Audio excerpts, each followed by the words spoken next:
So in thinking about how to frame this discussion, the only idea I could come up with was to tell my story about my relationship with Christianity and the emotional and intellectual path that's led me to my status of being agnostic at this time.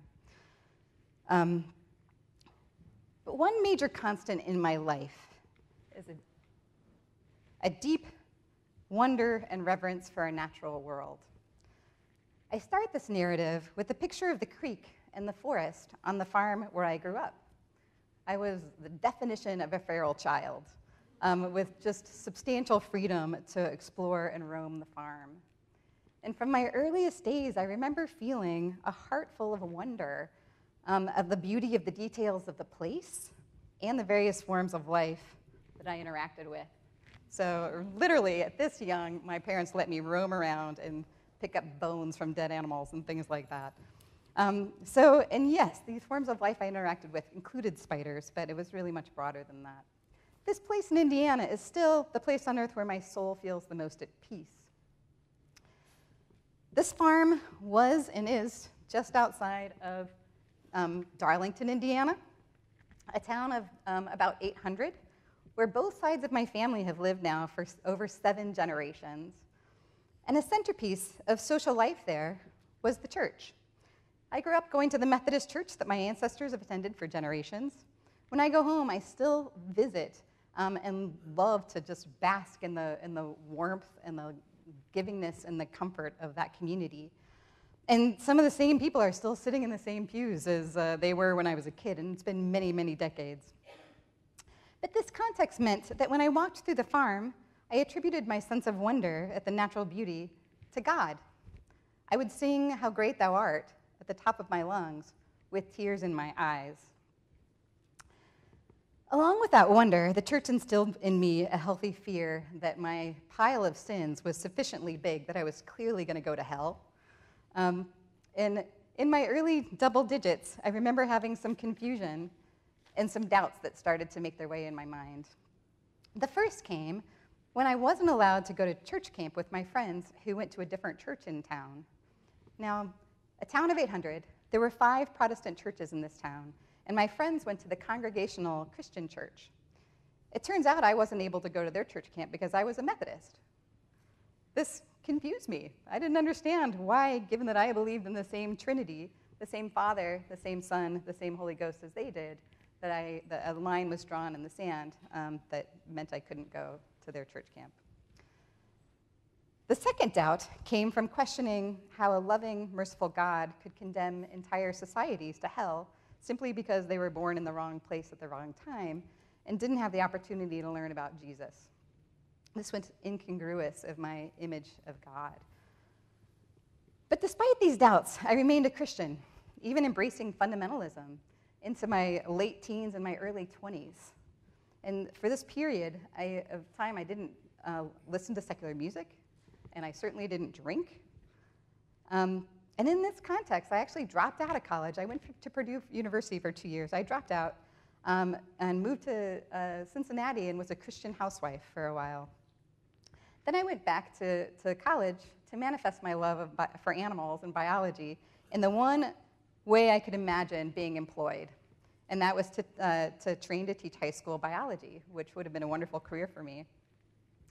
But it was there in a genetics class when I met Professor Ann Ripstra.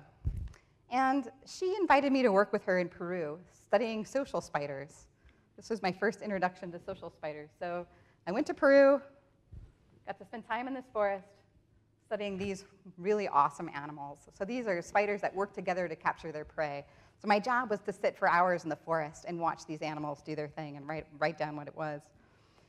But I accepted this invitation, and it changed my life. I walked through some of the most biologically diverse forests in the world and was filled with the same sense of wonder and reverence that I had on my family farm. While I was there, I had the privilege of working alongside elite scholars and learned how little we know about the diversity of life on Earth. Literally, we know so little. We still do know so little. And we're also, we're losing it. So I realized how little we know and that it was going extinct before we knew it was there. This really resonated with me in a passionate way. I also realized, for the first time, I was actually skilled at framing questions that were answerable with data. And that being a scientist was a potential career option for me. I'd never considered it before. So I returned from Peru and shifted my focus to doing research on animal behavior. I also returned to a failed marriage. And the combination of these two things shook my faith in God. I took an evolution class at Miami University with a wonderful mentor who invited me to write him any question on my mind, and he patiently answered question after question about how to reconcile evolution with Christianity and God. And I thought carefully about that process. But in that process, a transition happened in me that I wasn't aware of at the time, but the wonder I had felt for the hand of God in creation easily and peacefully transitioned to a wonder about the processes of evolution. It seems that the wonder and reverence I had as a child, influenced by my Christian origins, made me kind of a sponge for wonder. And now my wonder and reverence centers on contributing to our understanding of the physical mechanisms and processes that over an immense amount of time produce the mind-blowing diversity of life on Earth. So now I know quite a lot about the irrefutable and unambiguous evidence that all of life has descended from a common ancestor across 3.6 billion years of time. Today is my birthday, and I added this to my notes, but I would need to have many more birthdays to answer all the questions that I have about this process. However, the implications are totally profound. A quote that I love is from my PhD mentor: "An unbroken chain of molecular copying separates me from every other living thing on Earth." So this tree of life has seriously profound implications. So here we are on the tree. The consequences of this are seriously profound. They're profound with respect to the similarities we share with other organisms on Earth, all of them, including the bacteria. We have similarities with them. And that's profound with respect to the explanatory power for why we are the way we are in a lot of ways. Ironically, some of this evidence that helps us solve the puzzle of the history of life comes right off the family farm. This is a picture of me and my father walking along our creek, and it's a fossil bed. It's a Mississippian fossil bed from 330 million years old. This is a crinoid found near my farm.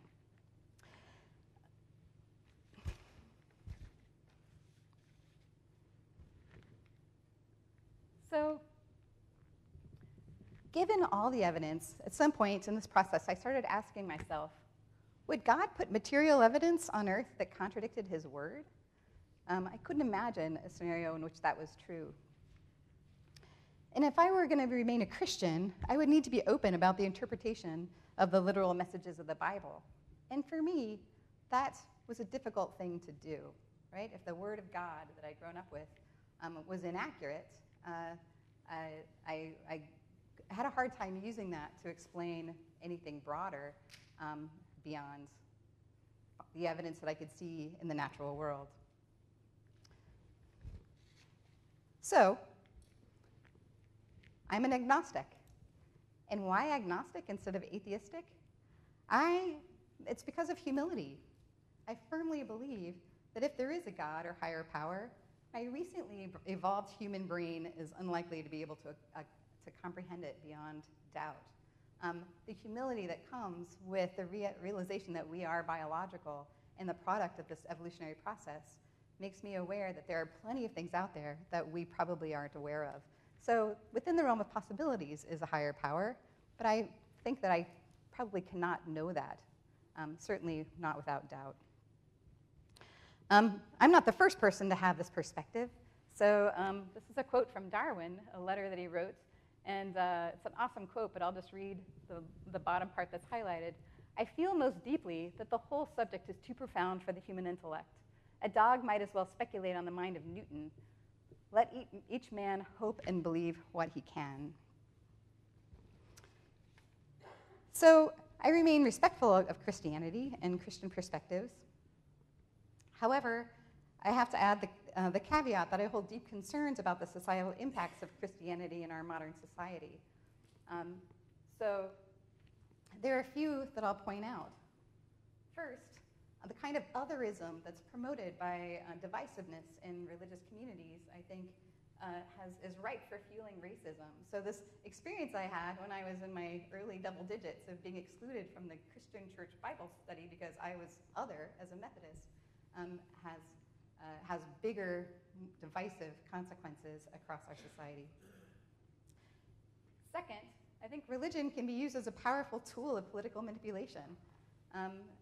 So, for example, there's a Christian Zionist movement that I think has gained a lot of momentum in politics these days. But third, and the one that's most relevant for this discussion, is that I think there's a real erosion of what people take as good evidence in society with fundamentalist perspectives of the Bible. So there's an erosion of the concept of what constitutes good evidence, and there's also an erosion of scholars as authorities. And a lot of this comes from really intentional efforts by like the Creation Museum, which is also near my hometown in Kentucky, and where there's an attempt to take the evidence that the earth has given us and squish it into a Christian perspective. That goes to the point of teaching high school labs that are bounded by the biblical truth. So again, modifying evidence or converting it, making it fit into a presupposition that's biblically defined. And so I feel like this sets the stage for political manipulation and resistance and dismisses concerns of scientists claiming the impacts of climate change and the tailspin we're seeing towards loss of the Earth's precious and irreplaceable resources. And I feel like this is something we need to be vigilant against in the public. So I'll close by simply saying that I remain very grateful that my agnostic heart is still filled with wonder and reverence for the natural world. And so growing up with spirituality in my life has carried on this energy that I really value in how I live my life. How are you, my friends? Awesome.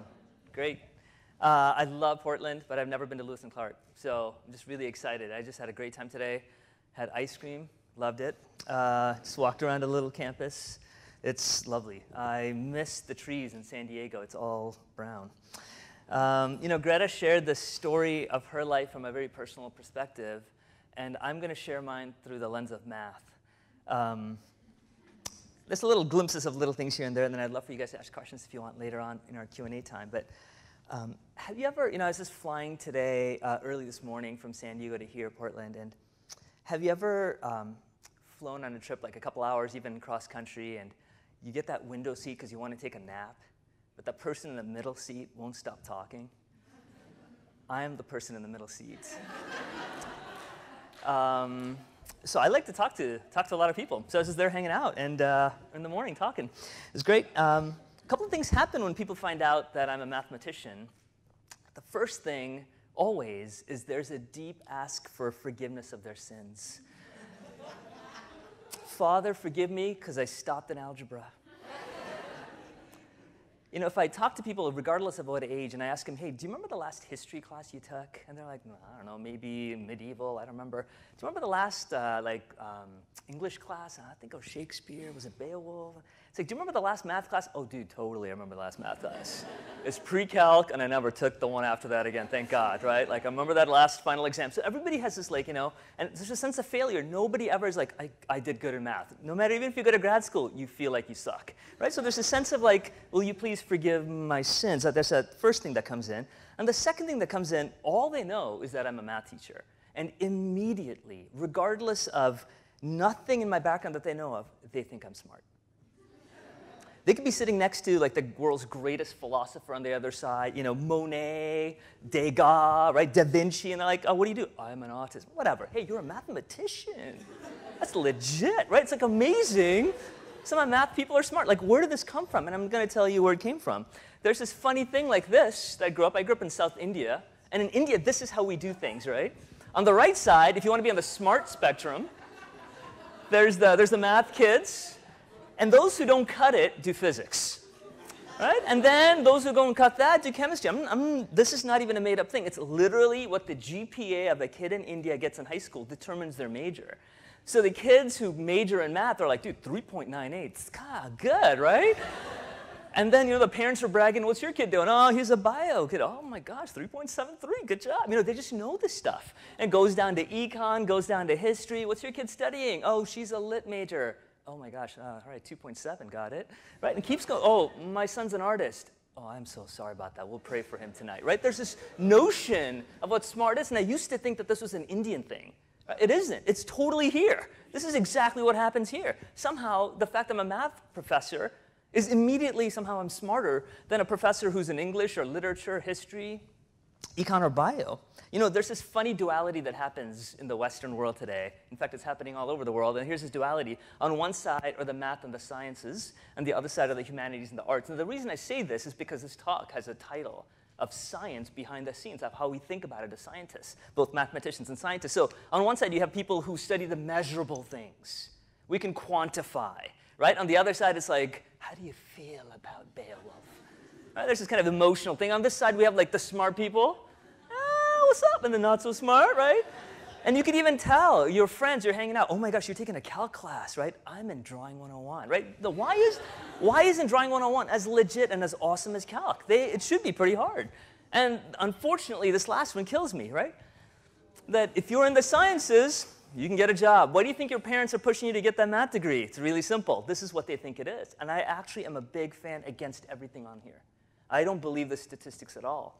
But this is the poison we're drinking today. A lot of it comes from Bertrand Russell, philosopher, genius, mathematician. In the turn of the century, he writes this: whatever knowledge is attainable must be attained by the scientific method. And what science cannot discover, mankind cannot know. In other words, the scientist is the only person who can write the words truth with a capital T, and everybody else is just playing a silly game. I refuse to believe that story. You see, what I think really is happening here, my friends, is there's a hidden dimension. And that hidden dimension is this. What's going on behind the scenes is that there's a sense of complexity that we don't get. You see, the reason we can do a lot of cool things in math is because we're doing simple things. Let me explain to you why. Have you heard of the Pythagorean theorem, the quadratic formula? The things you have formulas for means you can box it and tell it, and it's a quick answer. Is there a formula to help me with my marriage? Not at all. Like when I go home tomorrow night, my wife's like, what's up? How's that going, right? And it's like, baby, square root that, right? There's no way. There's no way I can figure that out in a simple formula. Have we studied and understood issues of race? Do we understand gender equality? No way, because that stuff is so hard. It is so complicated. In fact, by the time you get to issues of art, you're dealing with things that can't even be expressed with words, right? You can't even quantify it. Think of it like a fish. The mathematician is given a fish that is cleaned, dead, completely washed, and in front of her, she has this fish with just the bones. And somebody says, can you count the number of bones? She counts the number of bones, 34. Dude, you're so measurable. You're so precise. Can you do it again? Yeah, 34. Repeatable data. Oh my gosh, it's amazing. Right? The biologist is dealing with the same kind of question, but the fish is still alive. The historian is dealing with the same kind of question, but asking what the fish was doing 3 days ago. And the artist is dealing with what the fish saw and how the fish felt.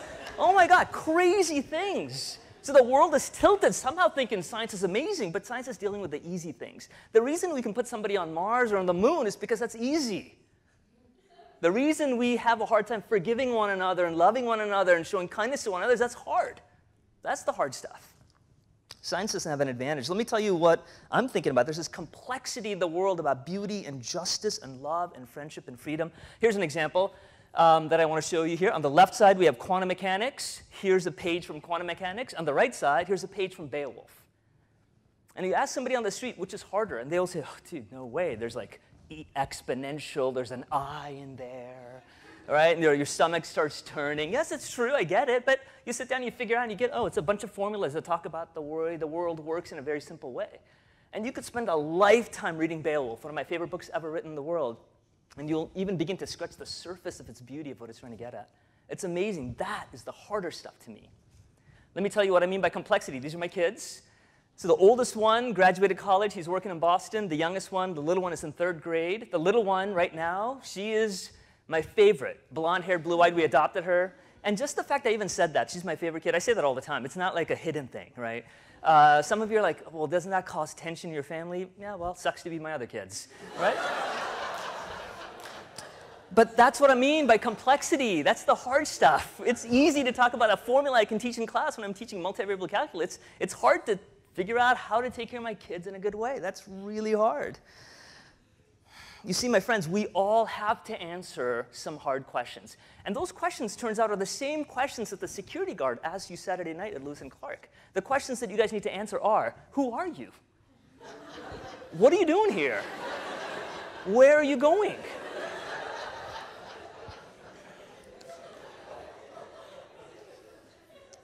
You see, just the fact that you're alive means that you have decided to answer these questions some way. Nobody gets a get-out-of-jail-free card for answering these questions. You're answering the questions right now. You're choosing to be here, not to do this. You're choosing to take this class, not that class. You're choosing to stay in school, not stay in school. You're choosing to be faithful to your parents, not to them. You're choosing to be kind to this person and not to that person. You're answering those questions somehow. Let me give you an example of what I'm talking about. Some of you might be answering the questions through the lens of an atheist, secular humanist. Some of you might be thinking as a Buddhist. Some of you might be thinking as a Hindu. So what I mean by that is you got to get on a plane.